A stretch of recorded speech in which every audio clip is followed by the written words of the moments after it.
ಓ ತ್ರಿವಿಕ್ರಮ್ ಬಂದ. ಬಾಪ ಕೂತ್ಕೋ. ಹೇಗಿದ್ದಾರೆ ಶಿವಾನಿ? Fine dad, fine. ಒಂದು ಕಾಫಿ ತಗೊಂಡು. ಬೇಡ ಡ್ಯಾಡ್, ಥ್ಯಾಂಕ್ ಯು. ಡ್ಯಾಡ್, ನಿಮ್ಮ ಹತ್ರ ಒಂದು ವಿಷಯ ಮಾತಾಡಬೇಕಾಗಿತ್ತು. ಹೇಳು, ಏನು ವಿಷಯ? ನಾನು ಸ್ವಲ್ಪ ದಿವಸ ಈ ಮನೇಲಿ ಇರೋದಿಲ್ಲ. ಅಂದರೆ ಶಿವಾನಿಯವ್ರ ಮನೇಲಿರ್ತೀನಿ.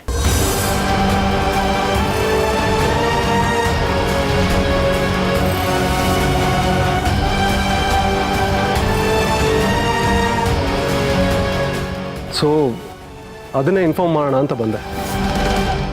ಸ್ವಲ್ಪ ದಿನಗಳ ಕಾಲ ನಿನ್ನ ಮಗ ಮನೆಯಿಂದ ಆಚೆ ವಾಸ್ತವ್ಯ ಮಾಡುವುದು ಒಳ್ಳೆಯದಲ್ಲ. ಪರಸ್ಥಳಕ್ಕೆ ಹೋಗುವುದು ಶ್ರೇಯಸ್ಕರವಲ್ಲ.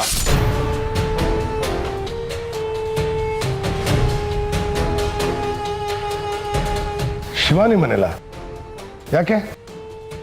ಇದೇನು ಅಳಿಮಯ್ಯ, ಸೀಕ್ರೆಟ್ ಆಗಿ ಏನಾದ್ರು ಮದುವೆ ಆಗಿ ಅವಳು ಮನೇಲೆ ಸಂಸಾರ ಏನೋ ಶುರು ಮಾಡ್ಬಿಟ್ಟ ಹೇಗೆ? ಮಾವ ಬರ ಕೇಳಿದ್ನಪ್ಪ. ಈಗಿನ ಕಾಲದ ಹುಡುಗರು ಲವ್ ಸ್ಟಾರ್ಟ್ ಆಗೋದು 2G ಸ್ಪೀಡಲ್ಲಿ, ಆಮೇಲೆ 5G ಸ್ಪೀಡು. ಅವರಿಂದ ಶಿವಾನಿ ಮನೇಲಿ ಯಾಕೆ? ಡ್ಯಾಡ್, ಶಿವಾನಿಯವರು ತುಂಬ ಅಪ್ಸೆಟ್ ಆಗಿದ್ದಾರೆ ಡ್ಯಾಡ್. ನಾನು ಅವ್ರನ್ನ ಸಮಾಧಾನ ಮಾಡೋಕ್ಕೆ ಟ್ರೈ ಮಾಡಿದೆ, ಬಟ್ ನೋ ಯೂಸ್. ಸಮಾಧಾನ ಮಾಡಿದಾಗ ಸರಿಯಾಗೇ ಇರ್ತಾರೆ, ಬಟ್ ಒಬ್ಬರೇ ಇದ್ದಾಗ ತುಂಬ ಚಿಂತೆ ಮಾಡ್ತಾರೆ. ಅದಕ್ಕೆ ಅವ್ರ ಜೊತೆ ಯಾರಾದರೂ ಇದ್ದರೆ ಅವ್ರಿಗೊಂದು ರಿಲೀಫ್ ಸಿಗುತ್ತೆ. ಸೊ ಇನ್ಮೇಲಿಂದ ನಾನು ಶಿವಾನಿಯವ್ರ ಮನೇಲೇ ಇರ್ತೀನಿ. ಏನೋ ಇದು, ಮದುವೆ ಮುಂಚೆನಾ? ಬೇಡ ಬೇಡ ಅಮ್ಮ, ಅರ್ಥ ಮಾಡ್ಕೋ. ಶಿವಾನಿ ಅವ್ರು ಒಂಟಿಯಾಗಿರೋದು ನನಗೆ ಇಷ್ಟ ಇಲ್ಲ, ಅದಕ್ಕೆ ನಾನು ಅವ್ರ ಜೊತೆ ಇರ್ತೀನಿ. ಬೇಡ ತ್ರಿವಿಕ್ರಮ್, ನಿಮ್ಮಮ್ಮ ಹೇಳ್ತಾರೋದು ಸರಿಯಾಗಿದೆ. ನೀನು ಅವ್ರ ಮನೇಲಿದ್ರೆ ಹೊರಗಿನವ್ರು ಆಡೋ ಮಾತೇ ಬೇರೆ. ಅದಕ್ಕೆಲ್ಲ ಕಿವಿ ಕೊಡೋಕೆ ನನಗೆ ಇಷ್ಟ ಇಲ್ಲ.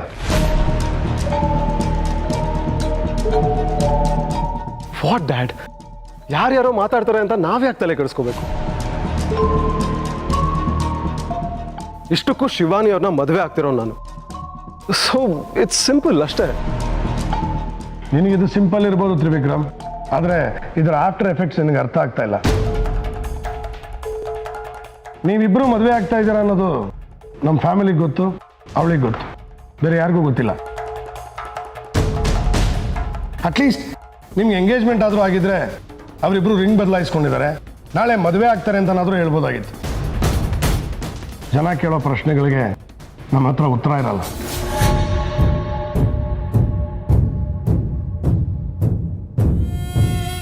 ಡ್ಯಾಡ್, ನಿಮಗೆಲ್ಲ ನಾನು ಅಲ್ಲಿ ಹೋಗ್ತಿರೋದು ಕಾಣಿಸ್ತಿದೆ ಹೊರತು ನನ್ನ ಪರ್ಪಸೇ ಅರ್ಥ ಆಗ್ತಿಲ್ಲ ಅಲ್ವಾ? ಶಿವಾನಿ ಅವ್ರ ಮ್ಯಾನೇಜರ್ ನೀಲಿ ಅವರು ಮರ್ಡರ್ ಆಗಿದೆ, ಅದನ್ನ ಶಿವಾನಿ ಅವ್ರ ಕಣ್ಣಾರೆ ನೋಡಿದ್ದಾರೆ ಡ್ಯಾಡ್. ಇಂಥ ಟೈಮಲ್ಲಿ ಅವ್ರು ಒಬ್ಬರೇ ಇದ್ರೆ ಅವ್ರ ಸ್ಟೇಟ್ ಆಫ್ ಮೈಂಡ್ ಹೇಗಿರ್ಬೋದು ಒಂದು ಸ್ವಲ್ಪ ಯೋಚನೆ ಮಾಡಿ ಎಲ್ಲರೂ. ಲೈ, ಹಾಗಂತ ರಾತ್ರಿ ಎಲ್ಲ ಅವ್ರ ಮನೇಲಿ ಇರಕ್ಕಾಗತ್ತಾ? ನೋ ಅದರ್ ಆಪ್ಷನ್ ಮಾವ, ನಾನು ಹೋಗ್ತಾ ಇದ್ದೀನಿ ಅಷ್ಟೇ. ತ್ರಿವಿಕ್ರಮ್, ಹೇಳಿದ ಅರ್ಥ ಆಗ್ಲಿಲ್ವಾ? ಬೇಡ. ಡ್ಯಾಡ್, ನಿಮ್ಗೆ ಹೇಗೆ ಹೇಳೋದು ನಾನು? ತ್ರಿಶೂಲ್, ನೀನಾದರೂ ಹೇಳೋ. ತ್ರಿವಿಕ್ರಮ್, ನಿನ್ನ ಕನ್ಸನ್ ಏನು ಅನ್ನೋದು ನನಗೆ ಅರ್ಥ ಆಗುತ್ತೆ. ಅದನ್ನೆಲ್ಲ ಹೇಳಿ ನಮ್ಮ ಬಾಯಿ ಮುಚ್ಚಿಸಕ್ಕೆ ಹೋಗ್ಬೇಡ. ನೀವು ನನ್ನ ಬಾಯಿ ಮುಚ್ಚಿಸ್ಬೋದು, ಆದರೆ ಹೊರಗಿನವ್ರ ಬಾಯಿ ಮುಚ್ಚಿಸಕ್ಕಾಗಲ್ಲ. ನಿನ್ನ ಪ್ರಾಬ್ಲಮ್ ಏನು? ಅವಳು ಒಂಟಿಯಾಗಿರ್ತಾಳೆ, ಅವಳಿಗೆ ಸೆಕ್ಯೂರಿಟಿ ಬೇಕು ಅನ್ನತ್ತಾನೆ. ಅದಕ್ಕೆ ನೀನು ಯಾಕೆ ಅವಳ ಮನೆಗೆ ಹೋಗ್ಬೇಕು? ಅವಳನ್ನ ಇಲ್ಲಿ ಬರಕ್ಕೆ ಹೇಳ್ಬಿಡು. ಎಲ್ಲರೂ ಒಟ್ಟಿಗೆ ಇದ್ದಾಗ ಆಗುತ್ತಲ್ಲ. ಒಳ್ಳೆ ಐಡಿಯಾ ಯಜಮಾನ್ರೆ. ಹಾಗೆ ಮಾಡಿದ್ರೆ ಯಾರಿಗೂ ತೊಂದರೆ ಆಗೋದಿಲ್ಲ, 4 ಜನನೂ ಏನೂ ಮಾತಾಡ್ಕೊಳ್ಳೋದಿಲ್ಲ.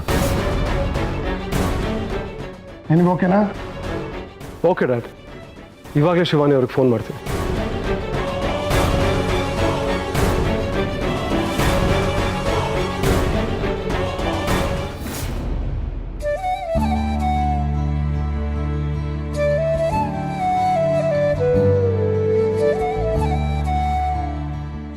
ಅಪ್ಪ, ಏನಪ್ಪ ಯೋಚನೆ ಮಾಡ್ತಾ ಇದೀಯಾ? ಎಂಗೇಜ್ಮೆಂಟ್ ನಿಂತೋಗಿದ್ದಕ್ಕೆ ಅಷ್ಟೊಂದು ಬೇಜಾರು ಮಾಡ್ಕೊಂಡಿದ್ಯಾ? ಹೋಗ್ಲಿ ಬಿಡಪ್ಪ, ಎಂಗೇಜ್ಮೆಂಟ್ ಇನ್ನೊಂದ್ಸತಿ ಮಾಡ್ಕೊಂಡ್ರಾಯ್ತು. ಇಲ್ಲ ಕಣ, ನಿಶ್ಚಿತಾರ್ಥ ನಿಂತಿದ್ದು ನಾನು ಹಳೆ ದಿನಗಳನ್ನ ನೆನಪಿಸ್ತಾ ಇದೆ. ಅದ್ರ ಬಗ್ಗೆನೇ ಯೋಚನೆ ಮಾಡ್ತಾ ಇದ್ದೆ. ಹಳೆ ದಿನಗಳ ಏನಪ್ಪ ಅದು ನೆನಪು? ತ್ರಿಶೂಲ್, ನಿನಗೆ ಗೊತ್ತಿಲ್ಲದೆ ಇರೋ ಒಂದು ವಿಷಯ ಹೇಳ್ತೀನಿ. ನನ್ನ ನಿಮ್ಮ ಅಮ್ಮನ ಲವ್ ಸ್ಟೋರಿ. ನಿಂದು ಒಂದು ಲವ್ ಸ್ಟೋರಿನಾ? ಅಪ್ಪ, ನಿಮ್ಮಿಬ್ಬರದು ಅರೇಂಜ್ ಮ್ಯಾರೇಜ್ ಅಲ್ವಾ? ನಾನು ನಿಮ್ಮಮ್ಮ ಒಬ್ರನ್ನೊಬ್ರು ತುಂಬ ಪ್ರೀತಿ ಮಾಡ್ತಾ ಇದ್ದೋ. ಆದರೆ ನಿಮ್ಮಮ್ಮನ ಕಡೆಯವ್ರಿಗೆ ಅದಾಗ್ತಾ ಇರಲಿಲ್ಲ. ಆದರೂ ನಾನು ನಿಮ್ಮಮ್ಮ ನಿರ್ಧಾರ ಮಾಡಿ ನಿಶ್ಚಿತಾರ್ಥ ಮಾಡ್ಕೊಳ್ಳೋಣ ಅಂತ ಒಪ್ಪಂದ ಮಾಡಿಕೊಂಡು ನಿಶ್ಚಿತಾರ್ಥ ಮಾಡ್ಕೊಳ್ಳೋದಕ್ಕೆಲ್ಲ ತಯಾರಿ ಮಾಡಿಕೊಂಡು, ಆದರೆ ನಿಮ್ಮಮ್ಮನ ಕಡೆಯವ್ರು ಬಂದು ನಿಲ್ಲಿಸ್ಬಿಟ್ರು. ಆಮೇಲೆ ನಿಮ್ಮಮ್ಮನ್ನ ಕರ್ಕೊಂಡು ಹೊಂಟೋದ್ರು. ನನ್ನ ಅವಳನ್ನು ದೂರ ಮಾಡಿಬಿಟ್ರು. 3 ತಿಂಗಳು ಆ ನೋವನ್ನು ಅನುಭವಿಸಿದ್ದೀನಿ. ನಾನು ದಾರಿಲಿ ಹೋಗ್ತಾ ಇದ್ರೆ ಎದುರುಗಡೆ ಸಿಗೋ ಜನ ನಿಶ್ಚಿತಾರ್ಥ ನಿಂತೋಯ್ತಂತೆ ಅಂತ ಕೇಳೋರು. ಆ ಮಾತು ಕೇಳಿದಾಗೆಲ್ಲ ನನಗೆ ಯಾಕೆ ಬದುಕಿದ್ದೀನೋ, ಸತ್ತೋಗ್ಬಿಡೋಣ ಅನ್ನಿಸ್ತು. ನಿಶ್ಚಿತಾರ್ಥ ನಿಂತೋದ್ರೆ ಆಗೋ ನೋವು ಅನುಭವಿಸ್ದವ್ರಿಗೆ ಮಾತ್ರ ಗೊತ್ತು ಕಣ. ಆಮೇಲೆ ಏನಾಯ್ತಪ್ಪ? ನಿಮ್ಮಮ್ಮನಿಗೆ ಬೇರೆ ಮದುವೆ ಮಾಡಬೇಕು ಅಂತ ಒಂದು ಹುಡುಗನ ಹುಡುಕಿ ಮದುವೆ ನಿಶ್ಚಯನೂ ಮಾಡಿದ್ರು. ಮದುವೆ ದಿನಾನೂ ಬಂತು, ನಿಮ್ಮಮ್ಮ ಹಸೆ ಮಣೆನೂ ಏರಿದ್ಲು. ಮತ್ತೆ ನಿನ್ನ ಜೊತೆ ಮದುವೆ ಹೇಗಪ್ಪ ಆಯಿತು? ಬೇರೆಯವ್ರ ಜೊತೆ ಮದುವೆ ಫಿಕ್ಸ್ ಆಗಿತ್ತು ಅಂದೆ. ಆ ಮದುವೆ ನಡೀಲಿಲ್ಲ. ಇನ್ನೇನು ಆ ಹುಡುಗ ತಾಳಿ ಕಟ್ಟಬೇಕು ಅನ್ನೋಷ್ಟರಲ್ಲಿ ನಿಮ್ಮಮ್ಮ ಮದುವೆ ನಿಲ್ಲಿಸಿ ನನ್ನ ಹತ್ರ ಓಡ್ ಬಂದ್ಬಿಟ್ಲು. ನಾವಿಬ್ಬರು ಮದುವೆನೂ ಆದ್ವಿ, ಸಂಸಾರನೂ ಶುರು ಮಾಡಿದ್ವಿ. ಅಪ್ಪ, ನಿಜವಾಗ್ಲೂ ನೀನು ಸಾಹಸನೇ ಮಾಡಿದ್ಯಾ. ಸೂಪರ್ ಅಪ್ಪ ನೀನು. ಇದು ಸಾಹಸನೂ ಅಲ್ಲ, ಸಾಧನೆನೂ ಅಲ್ಲ. ನಾನು ನಿಮ್ಮಮ್ಮನ ಪ್ರಾಣಕ್ಕಿಂತ ಹೆಚ್ಚಾಗಿ ಪ್ರೀತಿ ಮಾಡ್ತಾ ಇದ್ದೆ. ನಿಮ್ಮಮ್ಮನಿಗೆ ಬೇರೆ ಹುಡುಗನ ಜೊತೆ ಮದುವೆ ಫಿಕ್ಸ್ ಆದಾಗ ನಾನು ಸುಮ್ಮನೆ ಕೂತ್ಕೊಳ್ಳಿಲ್ಲ. ನನ್ನ ಪ್ರಯತ್ನನ ನಾನು ಮಾಡಿದೆ. ಅದಕ್ಕೆ ನಿಮ್ಮಮ್ಮ ಸಿಕ್ಕಿದ್ದು. ಅಪ್ಪ, ನಿಂಗೊಂದು ಕೇಳ್ತೀನಿ.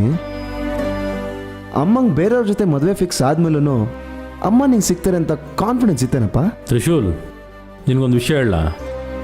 ನಿಮ್ಮ ಅಮ್ಮನಿಗೆ ಒಂದು ಹುಡುಗ ಫಿಕ್ಸ್ ಆಗಿದ್ದ ಅಷ್ಟೇ, ಮದುವೆ ಏನಾಗಿರಲಿಲ್ಲ. ಒಂದು ಹೆಣ್ಣಿನ ಕುತ್ತಿಗೆಗೆ 3 ಗಂಟೆ ಬೀಳೋವರೆಗೂ ಅದು ಮದುವೆನೇ ಅಲ್ಲ.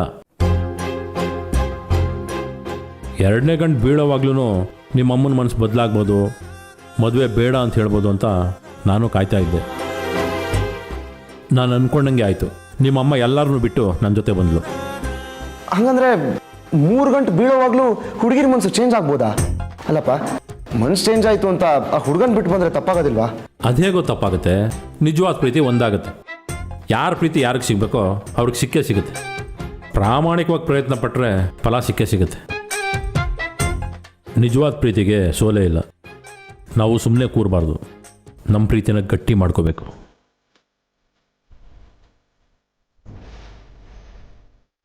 ನಾನು ನೋಡು, ಪ್ರೀತಿ ಗೀತಿ ಅಂತ ಏನೇನೋ ಮಾತಾಡ್ತಾ ಇದ್ದೀನಿ. ಇದು ನಿನಗೆ ಬೇಡದೇ ಇರೋ ವಿಷಯ. ನಾನು ಹೋಗಿ ಮಲ್ಕೋತೀನಿ.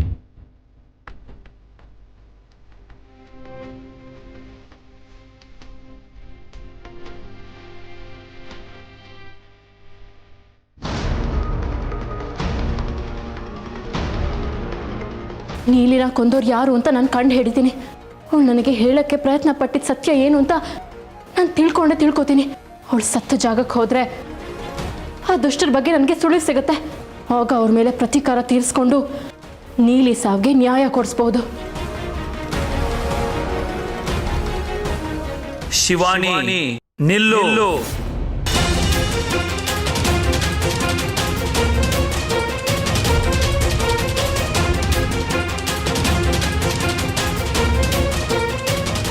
ಇದು ಗುರುದೇವನ ಧ್ವನಿ ಇದ್ದಾಗಿದೆಯಲ್ಲ.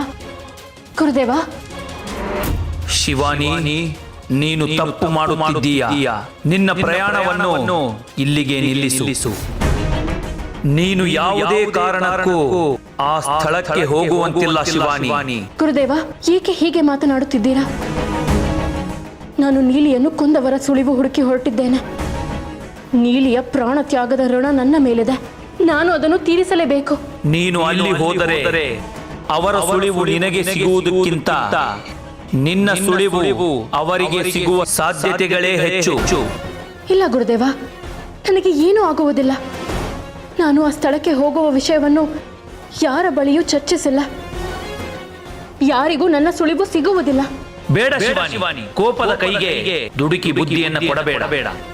ನೀನು ಅಲ್ಲಿಗೆ ಹೋದರೆ ತಪ್ಪಾಗುತ್ತೆ. ನೀನು ಬಂದೇ ಬರುತ್ತೀಯಾ ಎಂದು ಆ ದುಷ್ಟರು ಕಾದು ಕುಳಿತಿರಬಹುದು, ಅಥವಾ ಯಾವುದಾದರೂ ಶಕ್ತಿ ನಿನ್ನನ್ನು ಹುಡುಕುತ್ತಿರಬಹುದು. ನೀನು ಒಂದು ವೇಳೆ ಅಲ್ಲಿಗೆ ಹೋದರೆ ಸುಲಭವಾಗಿ ನೀನು ಅವರ ಕೈಗೆ ಸಿಗುತ್ತೀಯ ಶಿವಾನಿ. ನೋಡು ಶಿವಾನಿ, ನಾವು ಈಗಾಗಲೇ ವೀರ ಶೂರ ನೀಲಿಯನ್ನು ಕಳೆದುಕೊಂಡಿದ್ದೇವೆ. ಈಗ ನೀನು ಅಪಾಯದಲ್ಲಿ ಸಿಲುಕಿದರೆ ನಮಗೆ ಭೂಲೋಕದ ನಂಟೆ ಕಡೆದು ಹೋಗುವ ಸಾಧ್ಯತೆಗಳೇ ಜಾಸ್ತಿ.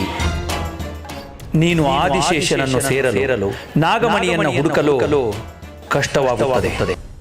ಸ್ವಲ್ಪ ದಿನದ ಮಟ್ಟಿಗೆ ತಾಳ್ಮೆಯಿಂದ ಇರು. ಗುರುದೇವ, ನನ್ನ ಮಾತು ನೆನಪಿದೆಯಲ್ಲವೇ? ನಿನ್ನ ಒಂದು ತಪ್ಪು ಹೆಜ್ಜೆ ನಮ್ಮನ್ನ ತುಂಬಾ ವರ್ಷಗಳ ಹಿಂದೆ ಕರೆದುಕೊಂಡು ಹೋಗುತ್ತದೆ. ಯಾವುದೇ ಕಾರಣಕ್ಕೂ ದುಡುಕಬೇಡ ಶಿವಾನಿ, ತಾಳ್ಮೆಯಿಂದ ಇರು. ಆಗಲಿ ಗುರುದೇವ. ಒಳ್ಳೆಯದಾಗಲಿ, ಹೋಗಿ ಬಾ.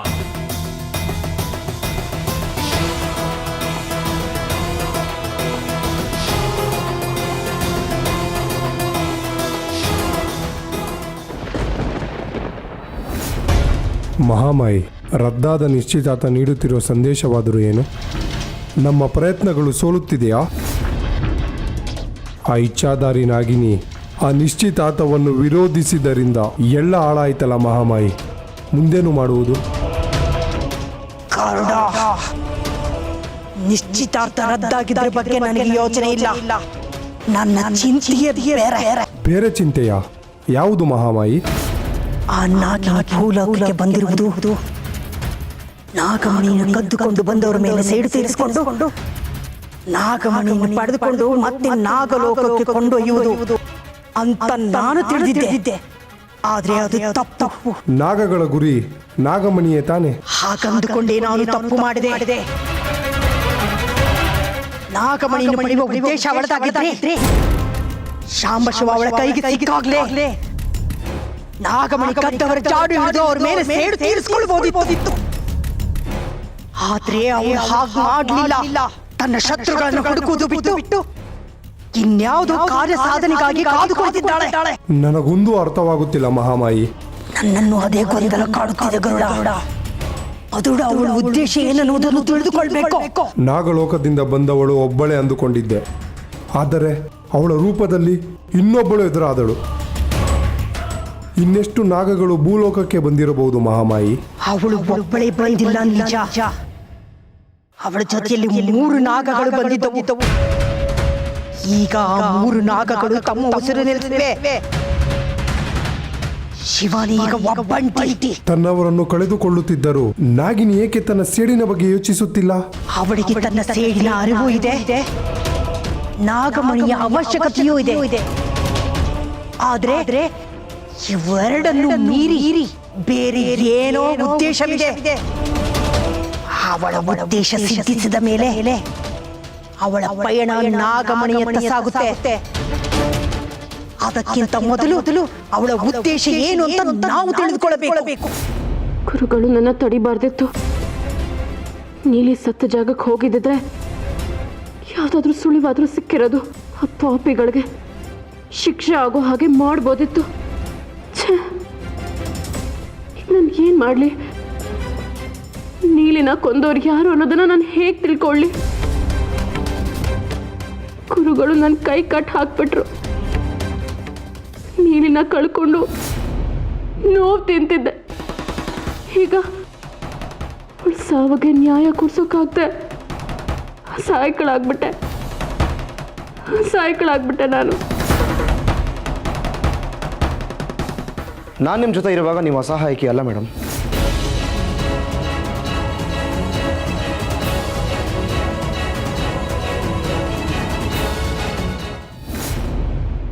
ನೀನು ಯಾಕೆ ಬಂದೆ ಇಲ್ಲಿಗೆ? ಯಾರು ಬರೋದಕ್ಕೆ ಹೇಳಿದ್ ನಿನಗೆ? ಓ, ನಾನು ದುಃಖದಲ್ಲಿರೋದನ್ನ ನೋಡೋಕೆ ಬಂದ್ಯಾ? ನೀರಿನ ಕಳ್ಕೊಂಡು ನಾನು ಪಡ್ತಿರೋ ನೋವು ನೋಡಿ ಖುಷಿ ಪಡೋದಕ್ಕೆ ಬಂದ್ಯಾ? ಈಗ ಸಮಾಧಾನ ಆಯ್ತಾ ನಿನಗೆ? ನೀನು ಆಸೆ ಪಟ್ಟಾಗೆ ಎಲ್ಲ ಆಯ್ತಲ್ಲ, ಎಂಗೇಜ್ಮೆಂಟೇ ನಿಂತು ಹೋಯ್ತು. ಈಗ ನಿನಗೆ ಹಾಲು ಕುಡ್ದಷ್ಟು ಸಂತೋಷ ಆಗಿರ್ಬೇಕಲ್ವಾ? ಮೇಡಮ್ ಯಾಕೆ ಮೇಡಮ್ ಹೀಗೆಲ್ಲ ಮಾತಾಡ್ತೀರಾ? ನಾನು ಯಾವುದು ನನಗೋಸ್ಕರ ಮಾಡಲಿಲ್ಲ, ಎಲ್ಲ ನಿಮ್ಮ ಒಳ್ಳೇದಕ್ಕೋಸ್ಕರ ಮಾಡಿದ್ದು. ಗೊತ್ತಾಗ್ತಿದೆ ಯಾವ್ದು ಒಳ್ಳೇದಕ್ಕೆ ಮಾಡಿದ್ದು ಯಾವ್ದು ಕೆಟ್ಟದಕ್ಕೆ ಮಾಡಿದ್ದು ಅಂತ. ನೀನು ಹಠ ಸಾಧಿಸ್ಕೊಳಕ್ಕೆ ನನ್ನನ್ನು ಕಿಡ್ನಾಪ್ ಮಾಡಿ ಎಂಗೇಜ್ಮೆಂಟ್ ನಿಲ್ಲಿಸ್ದೆ. ನನಗೆ ಎಷ್ಟು ಬೇಡ್ಕೊಂಡ್ರು ನನ್ನನ್ನು ಅಲ್ಲಿಂದ ಬಿಡಲಿಲ್ಲ. ನನ್ನ ಸ್ನೇಹಿತೆ ಕಷ್ಟದಲ್ಲಿದ್ದಾಳೆ, ನಾನು ಹೋಗಿ ಅವಳನ್ನ ಕಾಪಾಡಬೇಕು ಅಂತ ಎಷ್ಟು ಕೇಳ್ಕೊಂಡೆ. ನೀನು ಒಂದೇ ಒಂದ್ಸತಿ ಮನ್ಸು ಮಾಡಿ ನನ್ನನ್ನು ಅಲ್ಲಿಂದ ಬಿಟ್ಟಿದ್ದಿದ್ರೆ ನಾನು ಹೋಗಿ ನೀಲಿನ ಕಾಪಾಡ್ತಿದ್ದೆ, ಅವ್ರ ಜೀವ ಉಳಿಸ್ಕೊತಿದ್ದೆ. ಆದರೆ ನೀನು ನನ್ನನ್ನು ಬಿಡಲೇ ಇಲ್ಲ. ಅನ್ಯಾಯವಾಗಿ ನೀಲಿ ಸಾಯೋ ಹಾಗೆ ಮಾಡಿದೆ. ಅವಳ ಸಾವಿಗೆ ನೀನೇ ಕಾರಣ. ಇಲ್ಲ ಮೇಡಮ್, ನಾನು ಪ್ರಾಣ ಉಳಿಸಿದ್ದೀನಿ ಹೊರತು ಯಾರ ಪ್ರಾಣನೂ ತೆಗೆದಿಲ್ಲ. ನನ್ನ ಉದ್ದೇಶ ನಿಮಗೆ ಒಳ್ಳೇದಾಗಬೇಕು ಅನ್ನೋದಷ್ಟೇ ಮೇಡಮ್. ನನಗೆ ಒಳ್ಳೇದಾಗಬೇಕು ಅನ್ನೋದೇ ನಿಮ್ಮ ಉದ್ದೇಶ ಆಗಿದ್ದಿದ್ರೆ ನನ್ನನ್ನು ಅಲ್ಲಿಂದ ಬಿಡ್ತಿದ್ರಿ. ಬಿಟ್ಟಿದ್ರೆ ನೀವು ಎಂಗೇಜ್ಮೆಂಟ್ಗೆ ಹೋಗ್ತಾ ಇದ್ರಿ, ಅಲ್ಲಿ ನಿಮ್ಮ ಪ್ರಾಣಕ್ಕೆ ಅಪಾಯ ಆಗಿರೋದು. ಅದು ನಿನ್ ಕಲ್ಪನೆ, ನಿನ್ ಕನಸು. ಯಾವ್ದು ನೋಡಿದಿರೋ ಕನಸನ್ನ ಮುಂದೆ ಇಟ್ಕೊಂಡು ನೀಲಿನ ನನ್ನಿಂದ ದೂರ ಮಾಡ್ಬಿಟ್ಟಿಯಲ್ಲ. ಯಾಕೆ ಮೇಡಮ್ ಆ ಥರ ಯೋಚನೆ ಮಾಡ್ತೀರಾ? ಸರಿ, ನಾನು ನಿಮ್ಮನ್ನ ಕಿಡ್ನಾಪ್ ಮಾಡಿರಲಿಲ್ಲ ಅಂತಾನೆ ಇಟ್ಕೊಳ್ಳೋಣ. ಆವಾಗ ನೀವು ಎಂಗೇಜ್ಮೆಂಟ್ಗೆ ಹೋಗ್ತಾ ಇದ್ರಿ, ಅಲ್ಲಿ ನಡೀತಾ ಇದ್ದಿದ್ದೆ ಬೇರೆ. ನೀವು ನೀಲಿಯವ್ರ ಜಾಗದಲ್ಲಿ ಇರ್ತಾ ಇದ್ರಿ. ನಿಮ್ಮ ಪ್ರಾಣ ಹೋಗಿರೋದು ಮೇಡಮ್. ಹೋದ್ರೆ ಹೋಗ್ಲಿ, ನಾನ್ ಸತ್ರೆ ನಿನಗೇನು? ನಾನ್ ಸಾಯ್ತೀನಿ. ಅಯ್ಯೋ ಬಿಡ್ತು ಅನ್ನಿ ಮೇಡಮ್, ಹೀಗೆಲ್ಲ ಮಾತಾಡಬೇಡಿ. ನೀವಿನ್ನೂ ಬದುಕಿ ಬಾಳ್ಬೇಕಾದವರು. ನಿಮಗೆ ನನ್ನ ಮೇಲೆ ಕೋಪ ಇದೆ, ಅದಕ್ಕೋಸ್ಕರ ಈ ಥರ ಎಲ್ಲ ಮಾತಾಡ್ತಾ ಇದ್ದೀರ ಅಂತ ನನಗೆ ತುಂಬ ಚೆನ್ನಾಗಿ ಗೊತ್ತು. ಪ್ಲೀಸ್ ಮೇಡಮ್, ಇನ್ನೊಂದ್ಸತಿ ಈ ಥರ ಎಲ್ಲ ಮಾತಾಡಬೇಡಿ. ನೀವು ನನಗೆ ಇಂಪಾರ್ಟೆಂಟು. ನೀವು ಖುಷಿಯಾಗಿರೋದಕ್ಕೆ ನಾನು ಏನು ಬೇಕಾದ್ರೂ ಮಾಡಕ್ಕೆ ರೆಡಿ. ಅಂದ್ರೆ ಅದರಿಂದ ಇನ್ನೊಬ್ರು ಪ್ರಾಣ ಹೋದ್ರೂ ಪರವಾಗಿಲ್ವಾ? ಥೂ, ಎಂತ ಸ್ವಾರ್ಥಿ ನೀನು. ನಿನಗೆ ಹೇಗೆ ಬೇಕೋ ಹಾಗೆ ಯೋಚನೆ ಮಾಡ್ತೀಯ ಅಲ್ವಾ? ನಿನ್ನಿಂದ ಇನ್ನೊಬ್ರಿಗೆ ಒಳ್ಳೇದಾಗದಿರ್ಲಿ, ಕೆಟ್ಟದಾದ್ರೂ ಸಮರ್ಥನೆ ಮಾಡ್ಕೋತೀಯ ಅಲ್ವಾ? ಇಲ್ಲ ಮೇಡಮ್, ಇದು ಸಮರ್ಥನೆ ಅಲ್ಲ, ಇರೋ ಸತ್ಯ. ಯಾವತ್ತು ನಮ್ಮ ಬಗ್ಗೆ ಯೋಚನೆ ಮಾಡೋದಲ್ಲ, ನಮ್ಮ ಜೊತೆಗಿರೋರ್ ಬಗ್ಗೆನೂ ಯೋಚನೆ ಮಾಡಬೇಕು. ನಾವೊಬ್ರು ಚೆನ್ನಾಗಿದ್ರೆ ಸಾಲದು, ಅವರು ಚೆನ್ನಾಗಿರ್ಬೇಕು. ನಾನು ಮಾಡಿದ್ದು ಅದನ್ನೇ. ನೀವು ಚೆನ್ನಾಗಿರ್ಲಿ ಅಂತಾನೆ ಮೇಡಮ್ ಇಷ್ಟೆಲ್ಲ ಮಾಡಿದ್ದು. ಎಷ್ಟು ಹೇಳಿದ್ರು ನಿನ್ನ ವಾದ ನೀನು ಬಿಡಲ್ಲ ಅಲ್ಲ? ನಿನ್ನ ತಪ್ಪನ್ನ ನೀನು ಒಪ್ಕೊಳ್ಳೋದೇ ಇಲ್ಲ. ನೀನು ನನ್ನನ್ನು ಮೊದಲನೇ ಸರಿ ಕಿಡ್ನಾಪ್ ಮಾಡೋದಕ್ಕೆ ಪ್ರಯತ್ನ ಪಟ್ಟಾಗ್ಲೇ ನಾನು ನಿನಗೆ ಎಚ್ಚರಿಕೆ ಕೊಟ್ಟಿದ್ದೆ ತಾನೆ. ಆದರೂ ನೀನು ತಿದ್ಕೊಳ್ಳಿಲ್ಲ. ನಾಯಿ ಬಾಲ ಡೊಂಕು ಅನ್ನೋದು ಎಷ್ಟು ಸತ್ಯನೋ ನಿನ್ನ ಗುಣನೋ ಅದೇ ಥರ. ಮೇಡಮ್, ನಾಯಿನ ನಿಯತ್ತಿಗೆ ಹೋಲಿಕೆ ಮಾಡ್ತಾರೆ, ನಂದು ಅದೇ ನಿಯತ್ತು. ನಿಮ್ಮನ್ನು ಕಾಪಾಡ್ತೀನಿ ಅನ್ಕೊಂಡಿದ್ದೆ, ಆ ಕೆಲಸನ ನಿಯತ್ತಾಗಿ ಮಾಡಿ ಮುಗಿಸಿದ್ದೀನಿ. ಪ್ಲೀಸ್, ಇನ್ನು ಒಂದು ಮಾತಾಡದೆ ದಯವಿಟ್ಟು ಇಲ್ಲಿಂದ ಹೊರಟೋಗು. ಅಲ್ಲ ಮೇಡಮ್, ಹೋಗು. ನೀನು ಹೋಗ್ಲಿಲ್ಲ ಅಂದ್ರೆ ನನ್ಗೆ ಏನ್ ಮಾಡ್ತೀನೋ ನನಗೆ ಗೊತ್ತಿಲ್ಲ. ಹೊರಟೋಗು.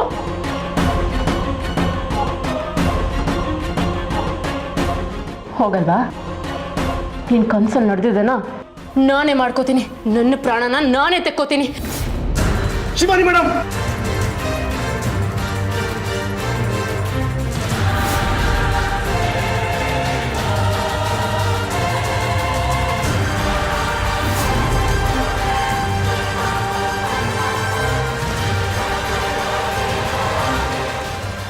Sorry madam.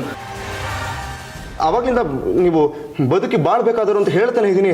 ನೀವು ನಿಮ್ಮ ಪ್ರಾಣ ನೀವೇ ತಗೋತೀನಿ ಅಂದರೆ ಕೋಪ ಬಂತು, ಅದಕ್ಕೆ ಕಿರ್ಚಿದೆ. ಸರಿ, ನಾನು ಬಂದಿದ್ದು ನಿಮ್ಗೆ ಇಷ್ಟ ಇಲ್ಲ ಅಂದರೆ ನಾನು ಹೊರಟೋಗ್ತೀನಿ. ನನ್ನ ಮೇಲೆ ನಿಮ್ಮ ಕೋಪಕ್ಕೆ ನೀವು ಈ ಥರ ಎಲ್ಲ ಮಾತಾಡಬೇಡಿ ಮೇಡಮ್.